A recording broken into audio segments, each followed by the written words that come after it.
Pathanamthitta ഏഴംകുളത്ത് ABVP പ്രവർത്തകന്റെ വീടിന് നേരെ SFI ആക്രമണം. ഇന്നലെ രാത്രിയാണ് ABVP പ്രവർത്തകൻ ശ്രീനാഥിന്റെ വീടിന് നേരെ ആക്രമണമുണ്ടായത്. പന്തളം NSS കോളേജിലെ സംഘർഷത്തിന്റെ തുടർച്ചയായാണ് ആക്രമണമെന്നാണ് പരാതി. ഇവരുമായി മിഥുൻ മുരളി ചേരുകയാണ്. മിഥുൻ, ഇന്നലെ രാത്രിയാണ് SFIയുടെ ആക്രമണം ഉണ്ടായിരിക്കുന്നത്. ഈ ABVP പ്രവർത്തകന്റെ വീടിന് നേരെ ആക്രമണം നടത്തിയ SFI പ്രവർത്തകർക്കെതിരെ ഏതെങ്കിലും നടപടിയെടുക്കാൻ പോലീസിന് സാധിച്ചിട്ടുണ്ടോ?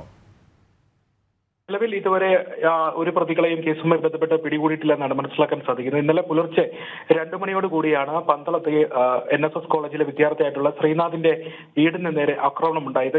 ഇന്ന് പുലർച്ചെ 2 മണിക്ക് വീടിന്റെ ജനൽ ചില്ലുകൾ തകർക്കുകയും ആ രീതിയിലുള്ള വലിയ ആക്രമണമാണ് ഈ വീടിന് നേരെ ഉണ്ടായിരിക്കുന്നത്. കഴിഞ്ഞ ദിവസം ക്രിസ്മസ് ആഘോഷവുമായി ബന്ധപ്പെട്ട് പന്തളം NSS കോളേജിൽ SFI പ്രവർത്തകരുടെ ആക്രമണം ABVP പ്രവർത്തകർക്ക് നേരെ ഉണ്ടാകും, ചില സംഘർഷാവസ്ഥ രൂപപ്പെടുകയൊക്കെ ചെയ്തിരുന്നു. അതിന്റെ തുടർച്ചയെന്നോണമാണ് ഇന്നലെ പുലർച്ചയോടുകൂടി ഈ ABVP പ്രവർത്തകരുടെ വീടിന് നേരെ ആക്രമണം ഉണ്ടായതെന്നാണ് ABVP പ്രവർത്തകർ പറയുന്നത്. DYFI SFI പ്രവർത്തകർ കൂട്ടം കൂടി ചെന്നെത്തി ഈ വീടിന് നേരെ ആക്രമിക്കുകയായിരുന്നു എന്നും ABVP പ്രവർത്തകർ പറയുന്നുണ്ട്. സംഭവവുമായി ബന്ധപ്പെട്ട നിലവിൽ പ്രതികളെ ആരെയും പോലീസ് പിടികൂടിയിട്ടുമില്ല.